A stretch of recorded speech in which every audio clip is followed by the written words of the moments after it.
aux terroristes du Hamas, mais également aux Arabes d'Israël et d'ailleurs. Pendant trop longtemps, vous avez pris notre gentillesse pour de la faiblesse. Vous avez refusé toutes les propositions de partage de terre, année après année, car pour vous, ça a toujours été tout ou rien. C'est écrit dans vos chartes, vos constitutions, vos emblèmes et vos esprits.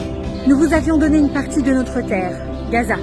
Nous en avions nous-mêmes expulsé des familles juives de leur maison, afin qu'aucune présence juive ne puisse déclencher votre courroux.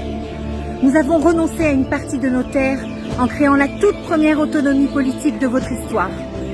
En échange de ces terres, nous ne vous demandions que de nous laisser vivre en paix.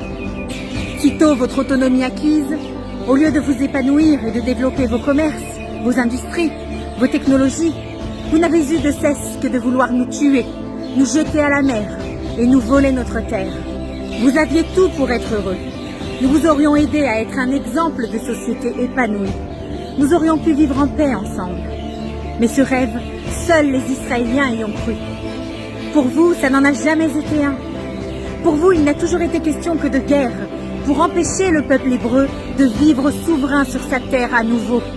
Vous vous êtes alors inventé une histoire, un peuple, une nationalité, un pays, dans le seul but de coloniser et d'islamiser la seule terre du peuple hébreu.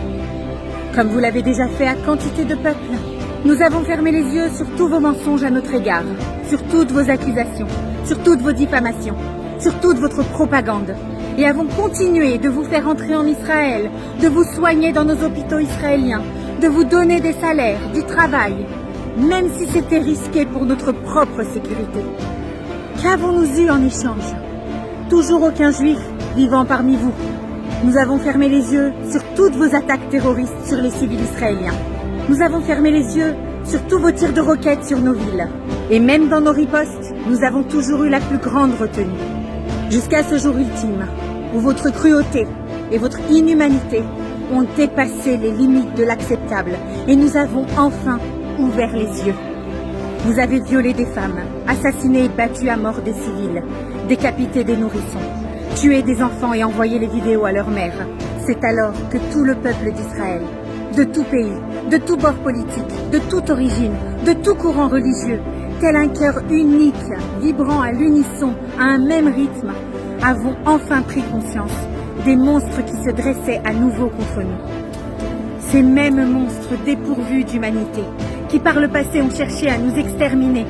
C'est alors que notre peuple, digne héritier de nos ancêtres, Abraham, Yitzhak et Yaakov, et à la manière du roi David, s'est embrasé afin de faire face aux nouveaux et monstrueux Goliaths des temps modernes. Ces Arabes palestiniens qui sont les nouveaux Philistins, ennemis de l'Éternel, des prophètes et du peuple hébreu. Vous auriez pu vivre en paix et personne ne le souhaitait plus que nous. Mais vous avez choisi la guerre. Et pour la première fois, nous avons entendu votre requête et y avons répondu comme vous le souhaitiez. Vous vouliez tout? À présent, vous n'aurez rien. Gaza en ruine et toutes les vies qui sont parties. Vous seuls en êtes les responsables. Vous seuls les avez condamnés. Vous auriez dû choisir de vivre en paix avec nous et d'accepter nos différences. Il n'a jamais été bon d'être du côté des persécuteurs du peuple hébreu. Nous avons une foi complète en Hachem, en notre peuple, en notre armée. Vive Israël!